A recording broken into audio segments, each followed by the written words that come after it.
Please welcome Richard Matthew.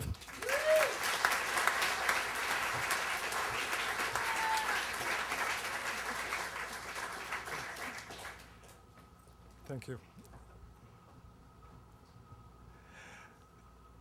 I was in a hotel in Goma, which is in the Congo, with a couple of Swiss friends of mine, people who have spent a lot of time working in that area.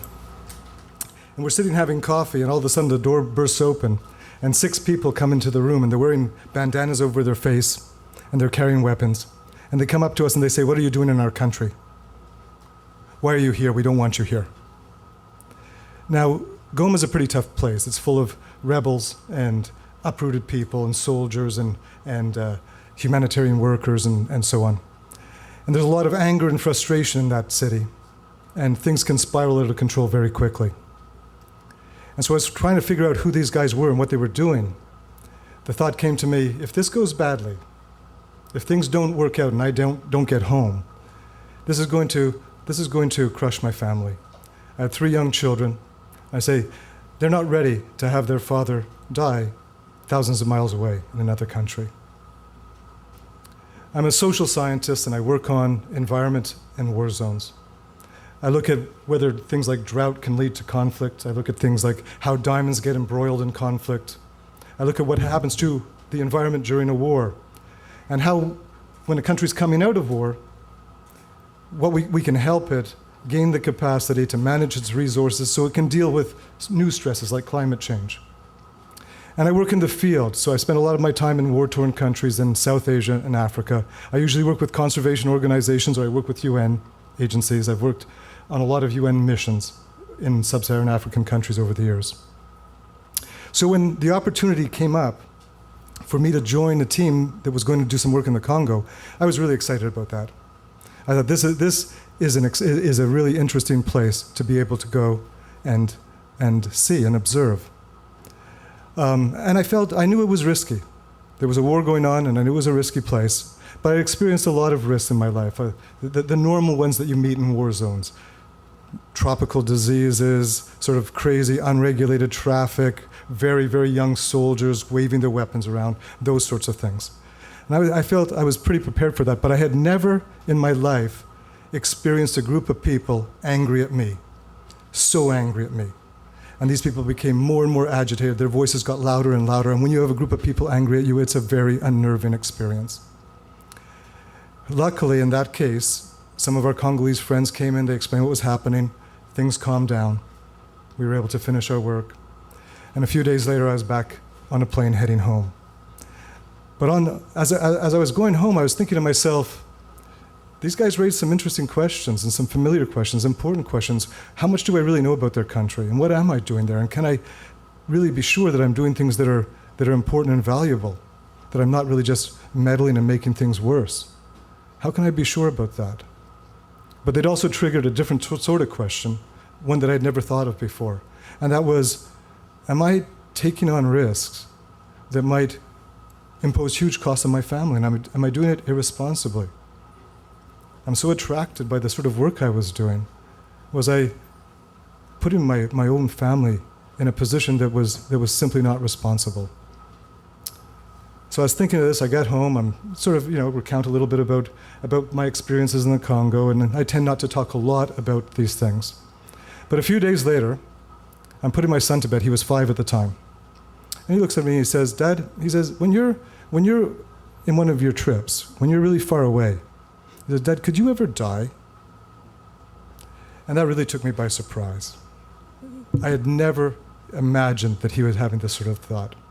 I'd always thought I kept these two worlds really nicely separated, so that what went on in one wasn't affecting the other one. I thought I was sort of a master at that, at keeping things balanced and separated.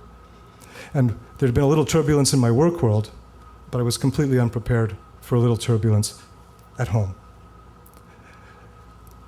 I'm a social scientist, so very quickly I shared a few statistics that put risk into perspective for him and showed that actually it wasn't as bad as he might think. Now, he looked at me and he sort of reframed the question. He said, "Dad, sometimes when I go to bed, I have this dream. I have this dream that you go to Africa and something horrible happens and you never come home." And He said, Dad, I don't want that to happen. Now, when I heard that, my first instinct was to say to him, you're right. I'm not even sure what I'm doing is that valuable. So, of course, I'm going to stay with you. But the fact is, I already had tickets for my next trip, and it was back to the same region, so I knew I wasn't going to be able to reassure him right then and there. Anyways, a few weeks later, I'm back on a plane. I'm heading back to the Great Lakes region of Africa. And I'm still thinking this through in my mind. Is it really worth it? Am I being irresponsible? This time I'm part of a UN mission. And my role in that mission was to assess the circumstances in refugee camps. So I went from one refugee camp to the next.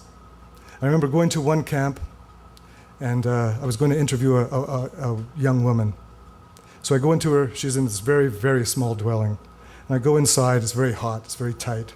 She's sitting on the floor in a blanket, she has 3 children sort of crowded beside her. And the place is completely empty. There's a couple of milk jugs lined up against one wall, that are handmade milk jugs. Otherwise, it's empty. And the woman shares her story with me. She said a few years ago, she and her husband, they were farmers, learned that the rebels were approaching their village. So her husband said to her, it's time, you've got to take the children and cross the border, get to a camp. And that's a very difficult situation. If you stay too long, it can be horrifying. But if you leave too early, you can lose everything unnecessarily. So he said, you go. He said, I'm going to stay here and find out what happens. And in a little while, I'll come after you. He said, I'll find you. I'll get you. We'll be back together. We'll start anew if we have to. So she went, she took her kids, she crossed the border, she got into a transit camp, she got shuttled to a permanent camp, and the years passed. And she said to me, someday, I know my husband is going to show up here, and he's going to come, and he's going to say to me, it's safe to go home now. And she said, we're going to have cattle again, we're going to be farming again, my kids are going to drink milk from these jugs again. She said, I know that's going to happen. So anyways, I thanked her for the interview, and I left, and I was being escorted around the camp by a young refugee woman who was on the administrative council for the camp. And as we were leaving, she said to me, that woman's husband has remarried and resettled in another country. She doesn't know it, but he's never going to come back. And she said, and it's not that unusual. Things happen in war. Men don't always come back. Sometimes they make promises, but things happen. And she said, that woman's going to be alone forever. Nobody's ever going to remarry her. And when I heard that, that sort of settled it for me. I knew I would come back. People who are uprooted by war and disaster, who have lost everything, those are the people whose needs are the most real and the most acute. And they're the people who need other people to rally around and help them. I have a friend, James Rabinski, and he calls humanitarian work an imperfect offering. And I don't know anybody in the world who's done more humanitarian work than he has. And he means that there's never enough resources to help. And sometimes you do the wrong thing, and sometimes you don't understand things fully. But you still have to do something. Now, I'm not a relief worker, but I know that I have a role to play, that I can try to bridge places that have lots of resources to places that have very real and acute needs. And that's something I can do, and I decided then that I had to continue doing it. So a few weeks later, I left Rwanda, and I'm flying back home. And I felt sort of comfortable that I decided, okay, this was imperfect but important. But I now also figured that I had to say something to my son to reassure him. And my son, he was very sensitive when he was young, and words mattered a great deal, and he would remember things forever. So I had to choose the right words for this kid. I didn't want to screw it up and say the wrong thing and have the kid, get sort of more anxious. I didn't want to be the cause of a series of nightmares. So I get home, and I haven't figured out what to say to him, so I don't say anything. And a few days pass, a few weeks pass, I think, to be honest with you. And I still haven't broached the subject with him. Maybe he's forgotten it.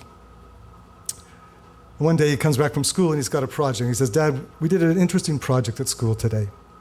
And he said we had to write about somebody who we thought of as a hero. And he said, I chose Thomas Edison. Because I think Thomas Edison has helped people all over the world. And then I thought, actually, it should be Abraham Lincoln, because Abraham Lincoln was the most important American. And I said, that's a good choice. And he handed me the folder, and I opened it up. And it said, my idea of a hero is my dad, because he takes really good care of the family, and he helps people in wars. And I thought to myself, that woman in the Congo who I'd met, she had clarified my thinking, convinced me that I needed to continue it. But my son put the seal of approval on it. I still do that work. I still go there. I truly believe it's imperfect, but it's important. I know there's risk involved, and I know the statistics are in my favor. I think that the risk can be managed. At least that's what I tell myself. Thank you. All tracked down equations look about that describe the target particles of matter in which those forces act, like electrons and quarks. The puzzling thing is this: those equations